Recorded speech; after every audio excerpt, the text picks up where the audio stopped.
Welcome to Politics as usual. It's your boy Sean. And this is your girl Jay. This is episode 2. How y'all doing this week? So some interesting things going on. And as always, we always talk about something local. So Jay, you want to talk about the local news starting very soon? We're just state of emergency here in VA, especially in Hampton Roads. It's really all hands on deck. Basically, after the shooting death of Donovan Lynch and DeShayla Harris, we have kind of taken everything to city council, and there's really not been much done about anything. The police chief has actually kind of thrown his hands up and put the case to the Virginia State Police. So the issue there is, if you've been following anything with the Virginia State Police, they actually have, news has come out where they've kind of been using technology they're not supposed to, that they, have been also responsible for like police shootings or police incidents. Like they have their own issues. So it's Pharrell, who is Donovan's cousin, actually, and also some of the organizations are calling for a federal investigation into just the entire Virginia Beach. So we're talking the department, we're talking the police department, we're talking the city council, all sorts of things, because there's also like just money issues. There's so many different layers of it, but honestly, it just comes down to them not doing anything to for their citizens. They're kind of just pushing a lot of money around and nothing's happening, but people are dying, and they're just not getting any answers. So that's where we are. We're just at kind of like rallying up in protest city, and just really touching base. I think the families are getting their bearing together. It's been a bit crazy week in general, because both of them actually had their funerals this week. So Monday was Donovan's, and today was DeShayla's. So it's just been kind of a crazy week in general, but we're still just like gung ho. We kind of let the family know, like, we're gonna keep going regardless of anything. We want justice, but more than anything, we just want them to know that the community is behind them. So, but yeah. And it just seems like this is all too familiar, but it's really been taking home a lot lately, especially in Virginia Beach, making national news. And it's really been a lack of answers. You've been to a couple of the council meetings. Tell us about some of the insight you're getting from some of those council meetings. The main thing that I take from, especially Virginia Beach in general, is they might listen, and sometimes that's the bare minimum of what you'll get from them. There's just not a lot of action behind it. They move fast when money's involved, but otherwise not so much. So we've been trying to get, just reform. We've been trying to get a citizens review board. We've been trying to get just accountability across the board with the police department.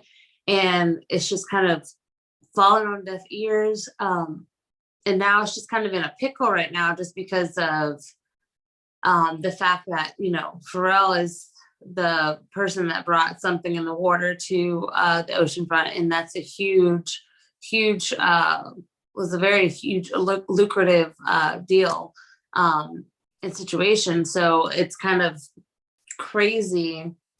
And I had actually mentioned this when I spoke at city council, that because they didn't ultimately do the things they needed to do to help better the situation with the police, better the situation with the community. Now Donovan has been killed, and we don't have any answers. We don't. There's nothing, because there's no body cam footage. They're saying there's no body cam footage. They're saying there's no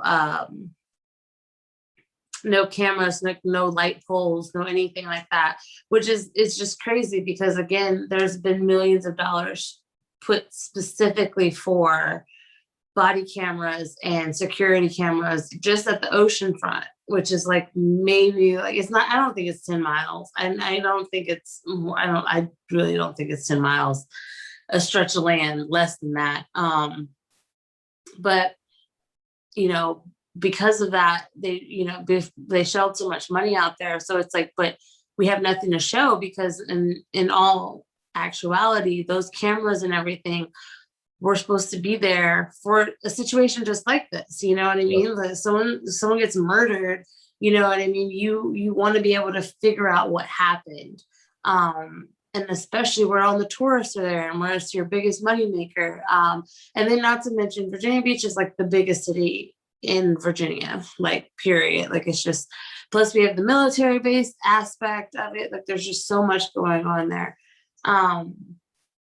So it's just crazy because, you know, now it's budget time and you have the police forces asking for more money without finding any solutions or reasons to why we don't have any footage as of right now. So there's just a lot of layers to it and a lot of different things. So the only thing that, well, not the only thing, you know, we hit the streets, we hit open mics, we, you know, talk to people, we, you know, do whatever we can to just bring awareness to the fact that we have a lot going on here in Hampton Roads and specifically in Virginia Beach. So we need all hands on deck because it's serious, you know, it's really, really serious. And it's sad because you don't want it to become so just second nature for, you know, people to die or people to get killed and just be swept under the rug. You know what I mean? And we don't want to have a city or, you know, anything that's going to be able to consistently, you know, hurt citizens and not be held accountable for it because it's a very scary place to be in. Yeah, very scary. So. And that's all we're asking for. We're asking for accountability. We're asking for justice, and we're asking for it to stop. I don't think throwing money at the situation is the answer. I don't think anyone thinks that, especially when we don't even have accountability for the millions that have already spent in our tax dollars. And I've seen some budget meetings and some of the council meetings, and they're asking for $3, $4, $5 million. For, as you said, we'll have to Google check, but I believe the strip is less than 7 miles. Yeah. So you know, they're almost asking for $1 million a mile at this point. So we'll keep our eye on that story. And are there any websites that you should suggest our viewers to check out, or any, of course, your K.U.S.P site? Yeah, I would definitely, I mean, if anyone can check out K.U.S.P, I'm on Instagram, we are K.U.S.P, K.U.S.P. And there's a hashtag, this is Axon, or Axon, AXON, and tagging the Axon Works page. They are the brand of manufacturer for the body cameras. We just basically want to kind of get some answers, because our police department is not giving us answers. Our city council is not giving us answers. But the police chief has said that he believes that the equipment was malfunctioning. And so with that, the equipment's malfunctioning. He doesn't have the proper parts to make the equipment work. Everything's either back ordered or not working. So our question would be, why is the equipment faulty? Do they know that the equipment's faulty?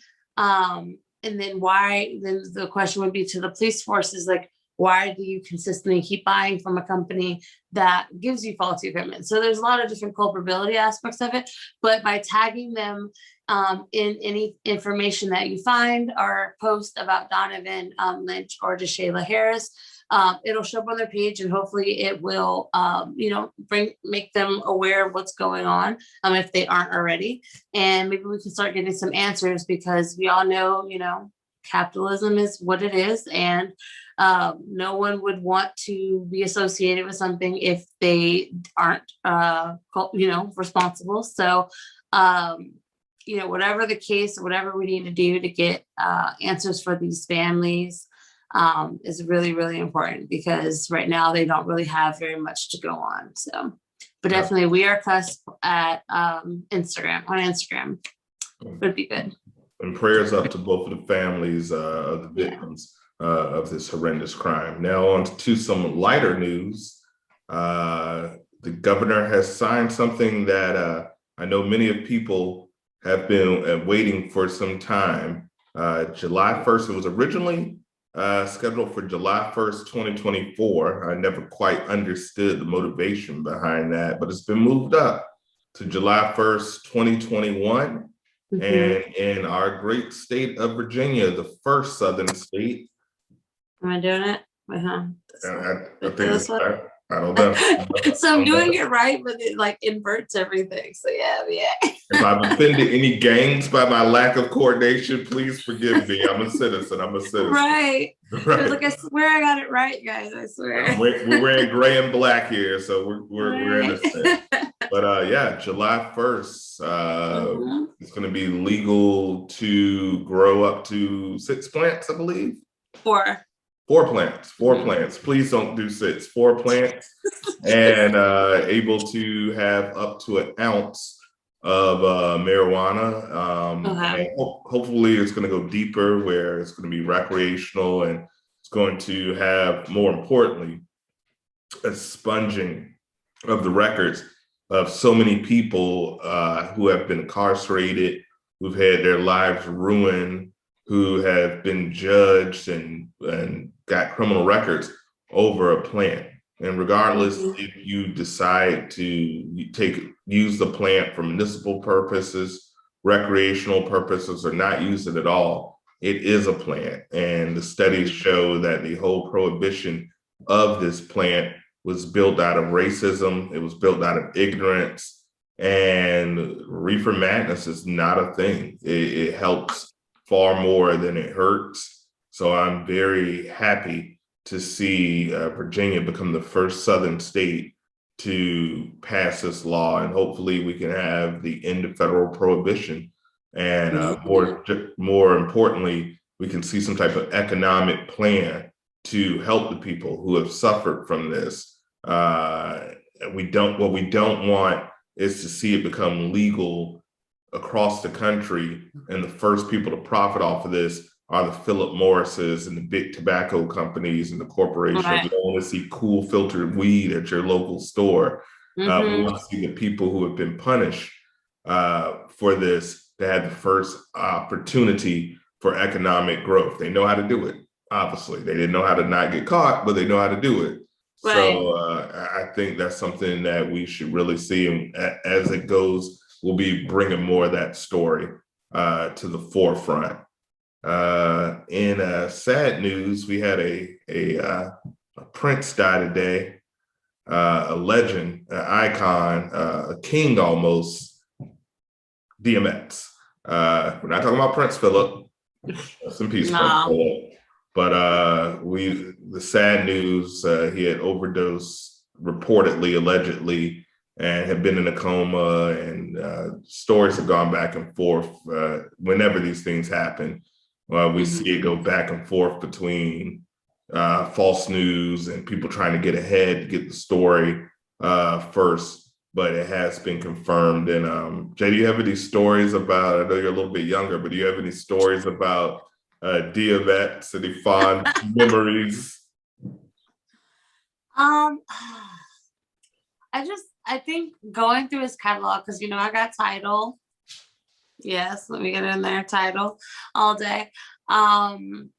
Just listening to the songs, like the same way as like when you hear do the verses, right. It's like it's like, you know, the hits, you know, they have hits, but then when you actually listen to it, you're like, dang, they really got hits. Yeah, And I didn't even know, and so I was watching some other like commentary, that he had released 2 albums like almost back to back, and they both were like #1. So he did one in like, I think like January, February, and the other one was like in May. And it was just like both #1 albums. And it was like, who does that? Like, even in the time that they were out, like he came out with Rough Riders, you know, Eve, like everybody, like it was just amazing in general. But like a lot of the songs that he has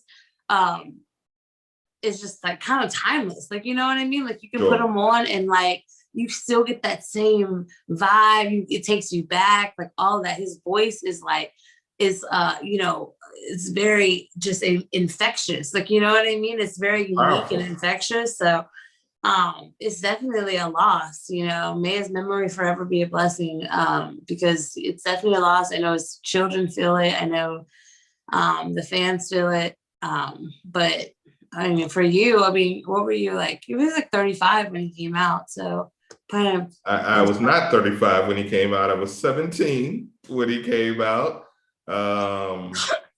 But yeah, I have a lot of fond memories of DMX. He was definitely my generation. I can remember friends of mine going to the music store during that time when he had dropped 2 albums in the calendar year. I was there. I remember driving to the music store and getting his first album is Dark and Hell is Hot. And then like 8 months later, he dropped Flesh of My Flesh, Blood of My Blood. And I remember sitting in the car at midnight, waiting for it to turn over and going out and putting it in the CD player in the car. And being of 80s baby, X, Method Man, Wu-Tang, Jay-Z, that whole Def Jam, Redman, that whole Def Jam roster was huge during my formative years. College, I can remember Rough Riders Anthem my freshman year of college, 17 years old,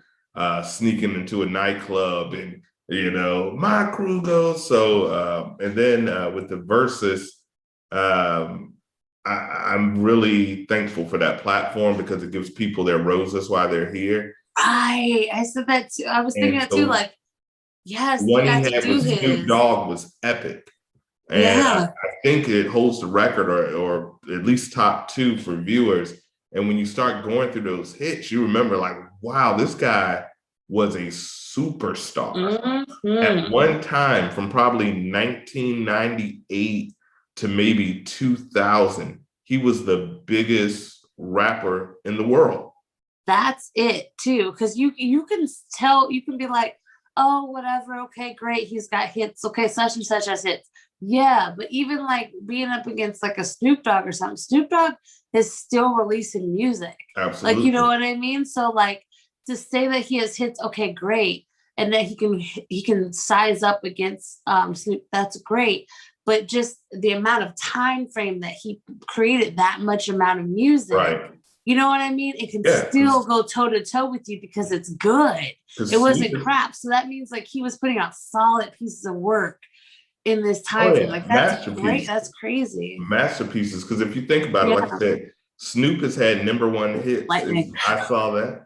Snoop has had #1 hits as recently as a year ago, 2 years ago, with Lil Duval, Smile. So he has Smile, right. So he has 3 or 4 decades. The Snoop Lion stuff, right? Didn't he have music with that too? Yeah, we don't talk about the Snoop Lion stuff much, but you know, shout out to Uncle Snoop. It's not your jam. That's not.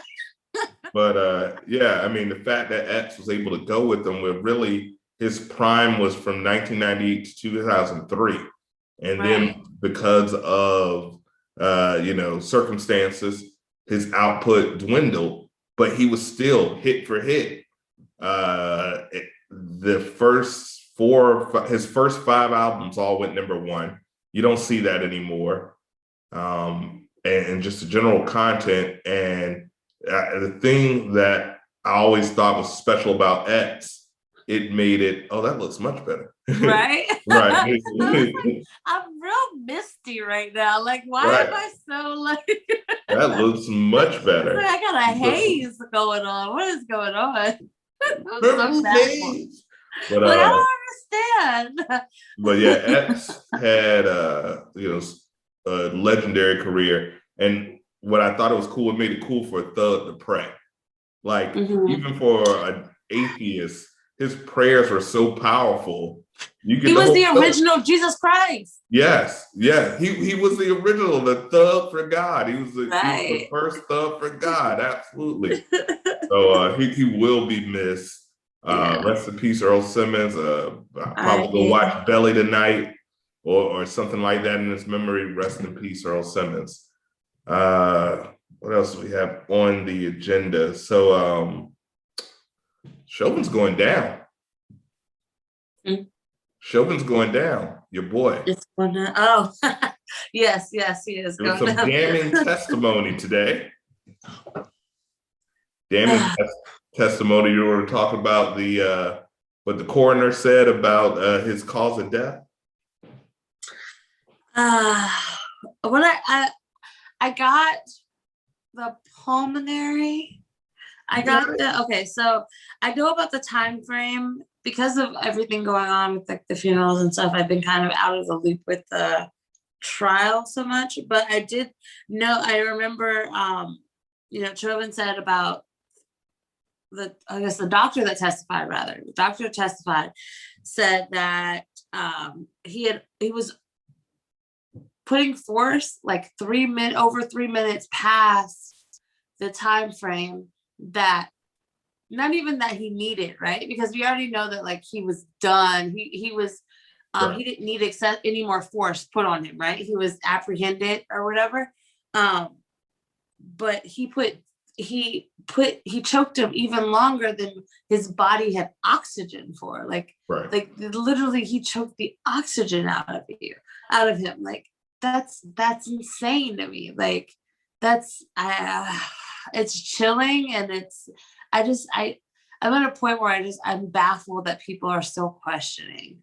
You know what I mean? Right. I think the most damning part of the testimony was that he said, yes, there was traces of fentanyl in the system. Yes, he had heart disease, but that was not the direct cause of his death. Okay. His direct cause was lack of oxygen due to the pressure of his knee on his neck. And he spelled it out crystal clear, because the only defense that the defense had for Chauvin was, oh, he did drugs, so that might have caused it. Or, oh, he has heart disease, so that might have caused it. And while they were factors, underlying factors, what he clear and concisely said in this report, which was damning the testimony, is that the direct cause was lack of oxygen from a knee in the neck. He spelled it out. So any other verdict besides guilty and penalized to the maximum extent of the law, I don't think this country is going to accept. I really can't see it. That we can't. We can't. It's not even that we will. Like we literally can't. We cannot, because any lack of outrage at this point is giving someone a free pass, right? If someone smacks you, right, and you do nothing, like don't even say anything, don't do anything, what is going to keep them from doing it again to you? What's going to keep it from happening? Like what? You know what I mean? And at a certain point, I think this world, like the way that everything's structured, right? The go and the detachment from things, that it forces you to kind of just stay in your lane, and your blinders are on, and you don't really look at a lot of things or care about too many other things, because you're just trying to be. And especially for like Black and brown people, like you're literally just trying to exist half the time, right? And that's why, because of COVID and with when George Floyd happened, everyone was still, and it made the world stand still and like take notice and all of that, right? But it's like, even with, as the world turns back up, we can't forget that we need to make sure like we keep those blinders off, because otherwise, like, it's so easy to just be like, with the way that news comes out, and you get desensitized. Like, we've seen so many bodies, like, you know what I mean? We've seen so much death that we just kind of get desensitized to the point where like it's easy to not care as much as we should and not do as much as we should, and whatever the case may be. But it's literally like, this is serious, man. We saw like, what is it, 8:46? We 9 minutes saw, and 29 yeah, seconds. and longer, yeah. Yeah. But we saw, and it's like, if that doesn't do it, what? You know, and I hate to say that any death is necessary, especially at the hands of police, especially at the hands of a maniac. This guy, it's no reason to sugarcoat it. He was a maniac. He was bloodthirsty. This was a blood choke. He had intent. He had every opportunity to stop what he was doing. It's rare where you see other officers testify against other officers. Very rare. Very rare. But all of the specialists, all of the coroners, all of the doctors, and even just people with their own two eyes, it seems like every factor in this case, from one of the witnesses actually being an EMS, from one of the witnesses actually being trained in jujitsu to recognize that it was a blood choke. Was it ram in the bush? Pardon? Ram in the bush, or it's or like, it was too perfect, right? Like that, like, yes, he lost his life, but the fact that you said the MMA fighter, the EMT, so you have all these people that are there, like little angels in a sense, that were there to witness this or to call witness to it. Because so often do we see that people are written off as witnesses, written off for validity, like, oh, they don't know what they're talking about, oh, how do you know, you're not an expert, like, but no, I am. But Literally. no, I do this for a living. Like, I could have saved him. I was there. I could have helped you. I was there, and you did nothing. Like, you know what I mean? Like, to testify to that, and very adamantly, like, with experience behind that. It's so rare that it, like you said, it just seems like it's like every piece was there, and it's sad. I think that's the saddest part, though. You really need literally the footage. You need experts there on scene. You need bleeding hearts. You need all of these things to like possibly get a conviction. Because even with all that, we're still like, we don't know. Right. It might not work. Like, you know what I mean? Like, that's crazy. It seems like it's almost like the opposite of the OJ case, where there's so much overwhelming evidence that it seems like a no-brainer. Mm-hmm. And the fact that there's even a possibility that a non-guilty verdict, it makes me shudder. Just thinking that that's a possibility when the evidence is overwhelming. The video footage couldn't be, that was a nice iPhone. That was clear, crystal clear footage. Everything is in place. So I'm just praying. Steady hand. Everything. Steady hand. And the fact that they had the will to stay there in such a horrendous and dangerous situation, I don't think too many people would have the will or the stomach to stand there. No, because you would start getting agitated. You would, like, everything. I would be shaking. The phone would be shaking. I would be unfocused because I'm trying to yell and do, you know what I mean? Trying to, like, oh yeah, like that. They said ram and bush, man. Ram and bush, because it's literally. Yeah. And I say that to say this, is that ultimately, at the end of the day, the global awareness of Mr. Floyd's assassination, lynching, whatever you want to call it. It wasn't a arrest. It was an assassination or a lynching. I believe at the end of the day, Dave Chappelle said it best when a lot of people say, oh, this guy had drug issues or this guy had this. We did not choose him. You chose him. We did not choose him to be our martyr. You chose him when you killed this man crying for his mother in the street. So we'll definitely keep an eye on the case, and you know, as we get more news and get more input, we'll definitely keep everyone abreast. But just the developments are amazing, and I'm truly hoping and praying that justice can be served, because that's the first step. If we're going to have any healing as a country, we have to have justice, not just here, but in every one of these scenarios, to the point where this isn't a commonplace scenario anymore. Facts. All right.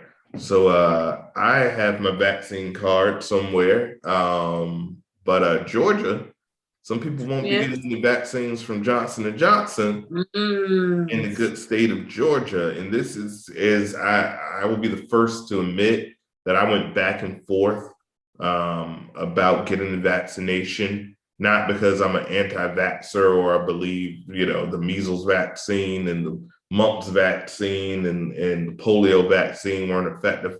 I believe in science, but for this virus, which is so brand new and so much, and this is not a show where we wear 10 hats. We believe in science here at Politics as Usual. But at the same token, fool me once. And, you know, we've been giving, especially people of color, we've been given vaccines before that weren't what they were supposed to be. But ultimately, I elected to get the vaccination mainly for my parents. I have older parents, and, you know, it's a risk I was willing to take. We don't endorse or advise people to get a vaccine or not get a vaccine. That's up to you. That's why you got it? Yeah, you know. I thought you were just in the age class. I'm going to stop these ageism jokes and see, we have an activist over here who, you know, want to age a person. I'm sorry, because you know, I got like, my don't be Ron blaming your Isley parents. That's you. That's for you all day. You the one that gets AARP, not the. That doesn't matter. But yeah, Georgia's the third state now to shut down the Johnson & Johnson vaccine, which is ironic because I hate shots, and I was considering getting the Johnson & Johnson vaccine because it's a one-shot deal. And I can see, everyone gets that. Everyone does that because of, you know, oh, it's easy, it's quick. Let me go ahead and do that one. Okay. Okay. So some of the adverse reactions, and I want to read it right here on the computer machine. Ranging from dizziness, nausea, fainting, blood clots, and more. And No. I wish oh, that's my biggest pet peeve. Look, if you're gonna give me something, I'm gonna need you to tell me all the time. Don't give me an and more. That is so rude. That is so rude. But it's at a higher rate, and I see the Johnson & Johnson vaccine is being scaled back considerably versus the Pfizer and the Moderna vaccines, and they have a higher side effects than the other vaccines. So this is the third state. It's not looking too good for Johnson & Johnson. First, you guys made the talcum powder that gave cancer to everybody. True. And now we have the faulty vaccine that, and out of nowhere too. That was a good 70 years of doing that. Absolutely. And I used to walk into clouds of dust of that stuff in every locker room. So yes. I never smoked a cigarette in my life, but if something develops in my lungs, it might be Johnson & Johnson. You know how many times I see my granny come out? all talcum Oh powdered up yeah, everywhere. yeah. Just That was on like a a summer black. day. Just That was a just, black older woman's coat before they got on. Just yes, just looking like LeBron before LeBron. oh my god. I would Like a walk into my super. grandmother's bathroom and I'm like, "Are you baking biscuits in here? Why is there so much?" Looks like LeBron did his pregame celebration. But And that's why I'm like, everything. I said, just do what you're gonna do. If you're gonna do it. Because in 20 years, we're gonna all get some disclaimer on at 3 a.m. telling us like, did you do this? You'll probably have a class action lawsuit. Because you know what I mean? Like legitimately everything we do nowadays, we're listen, I gonna get get one of some those sort of emails something. every week for a Yeah. class action suit for something. Mm-hmm. It's like, did you go and do TikTok dances? Right. Did you hurt your spine doing the savage dance? You may be entitled to compensation from Meg Thee Stallion for making a buck. We're suing her estate, yes. Yeah, 80 years from now, we're suing the Stallion estate. That's funny. But, yeah, so we'll keep our eyes on that. I know Biden is ramping up his shots in arms. And my personal experience, if you're out there and you're thinking about getting the vaccine, I had the Pfizer. I got the shot probably 15 minutes after the shot. The shot itself didn't hurt at all. And I'm a huge wuss when it comes to needles, hence no tattoos on my lovely yellow skin, because I just, I'm scared of needles, petrified. But didn't hurt, didn't even feel it. And I don't know if the guy just had a gentle hand or he was just a pro, but I didn't feel a thing. But within 15 minutes, my arm was dead. Started to tingle. And then by the next day, I had no range of motion. I couldn't raise my arm over my head. And then I got fatigue the next night. But after that, I felt perfectly fine, and I feel no other adverse reactions. I feel great, and I get my second shot in about 10 days. Which one did the president take? Did they take the Pfizer? They took the Pfizer. Pfizer. Right. So if it's good enough for Moneybag Joe, it's good enough for me. Was that your test? Yeah, because he's old as hell. So, you know, he can't even climb steps. We're old as hell. So we're just okay. Joe, those steps were steep. I'm with you, brother. I understand. I understand wholeheartedly. Dislocated hip gang. Hey. We are the real Crips.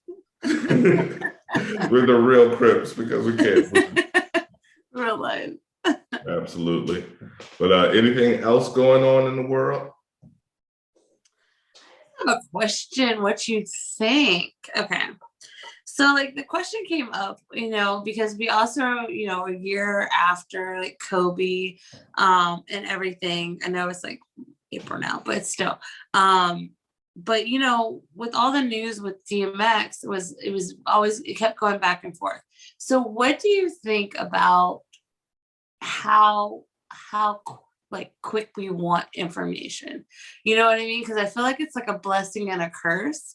We want it so quickly because I feel like there's always that room of error, right? Right. And then you also have to factor in the fact that like just because someone just passed, their family doesn't know.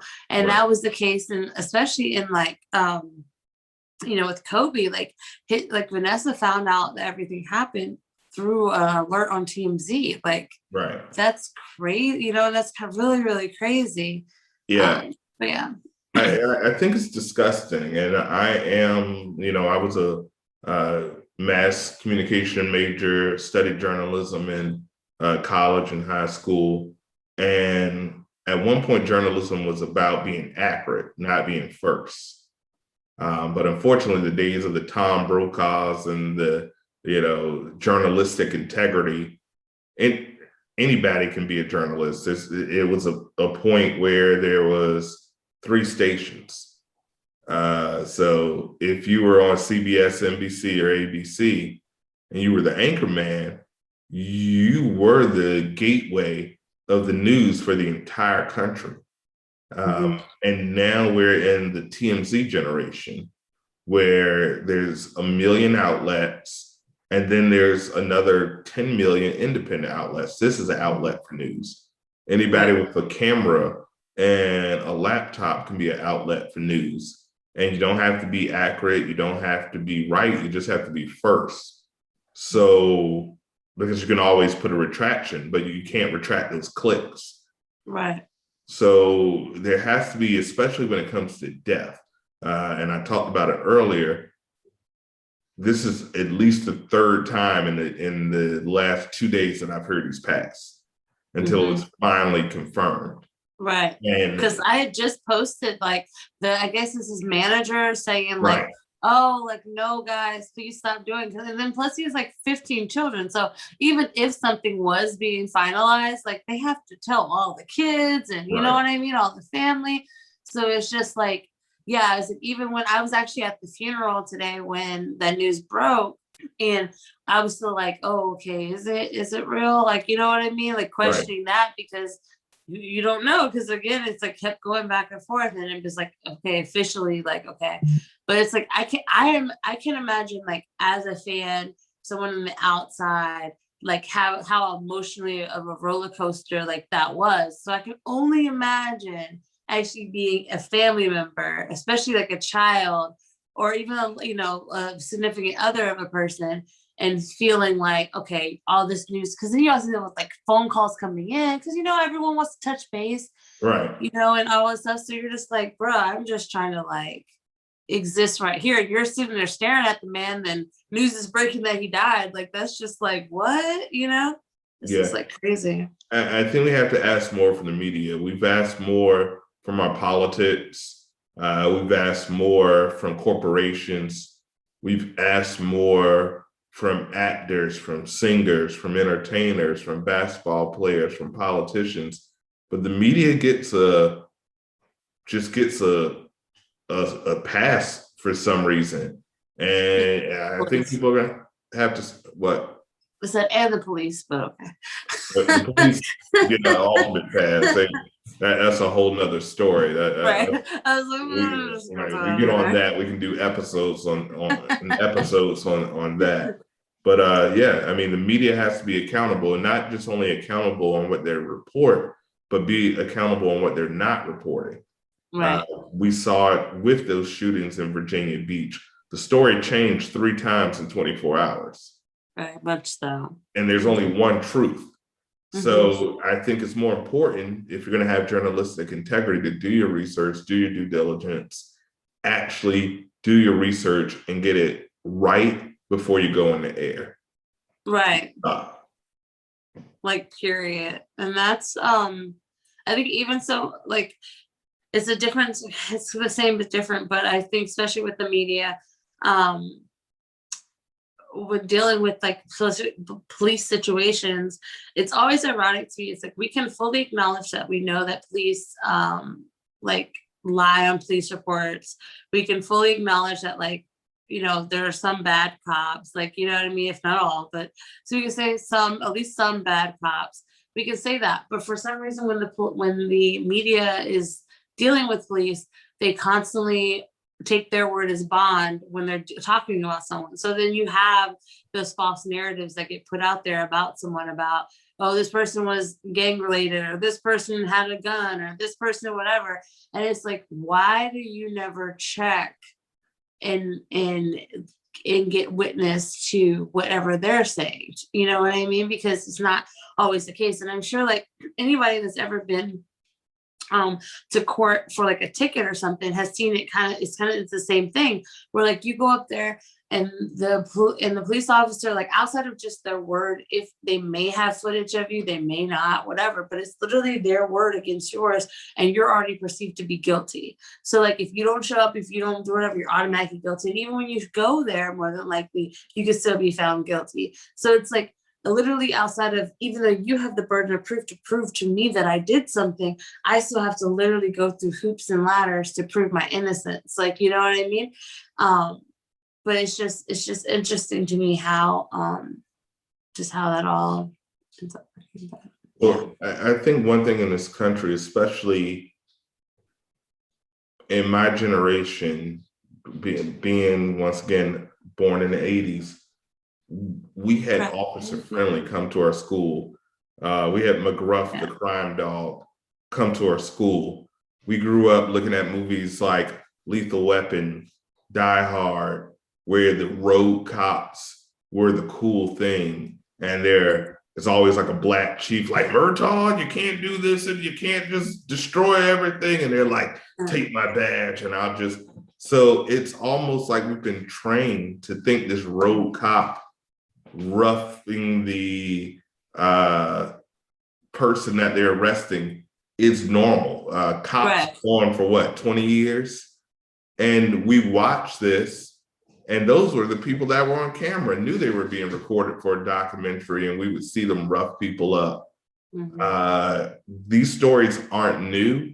It's just now we're in a world where everyone is walking around with a recording studio in their hand. So when that happens, the cases that we knew were being reported, we've seen Tupac beat up by the cops and wonder why he shot at the cops and things of that nature. That was in 1994. But they didn't have iPhones in 1994. So Tupac gets arrested. And if you know about the story, these were off-duty cops that were beating up a black man.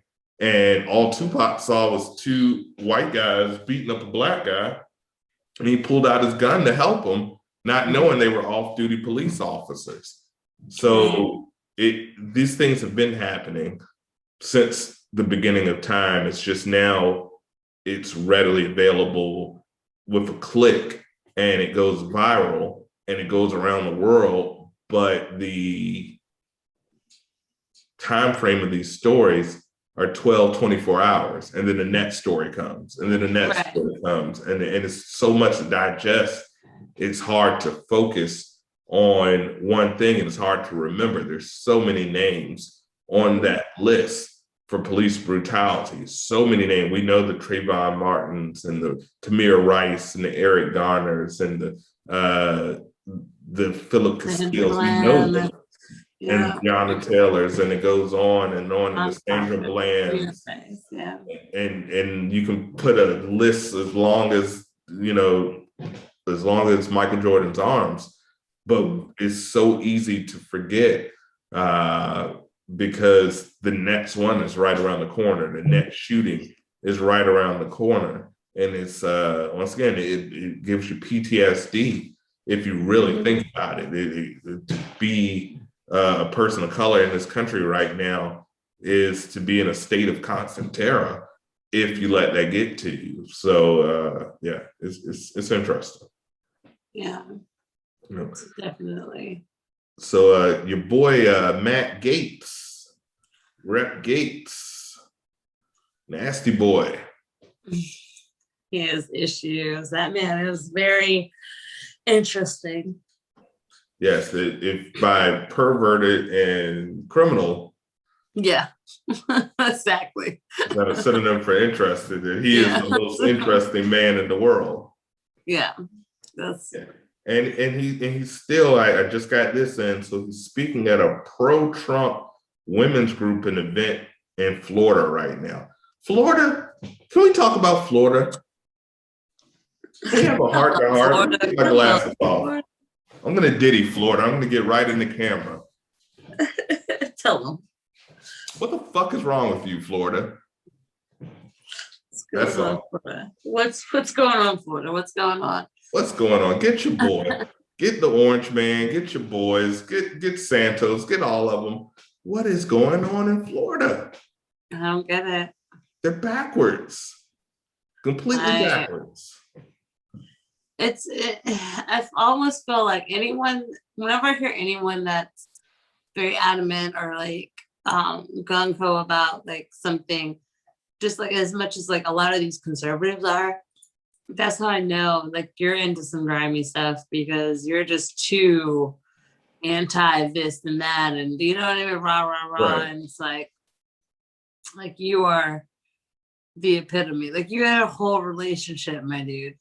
Yeah. Like a whole like you're insane. And these are the people they will like hold up and be like, these men and these people are so great. And this is why I come to the party, come to the Republican Party. I'm like, how is this your king? How? I don't understand. I'm so confused. Yeah. It's and I'm not saying Democrats can't be perverts because No, yeah, not at all. there's plenty, there's plenty on both sides of the aisle, but at least most Democrats are honest about it, and that's what gets me on the right side of the spectrum is just the sheer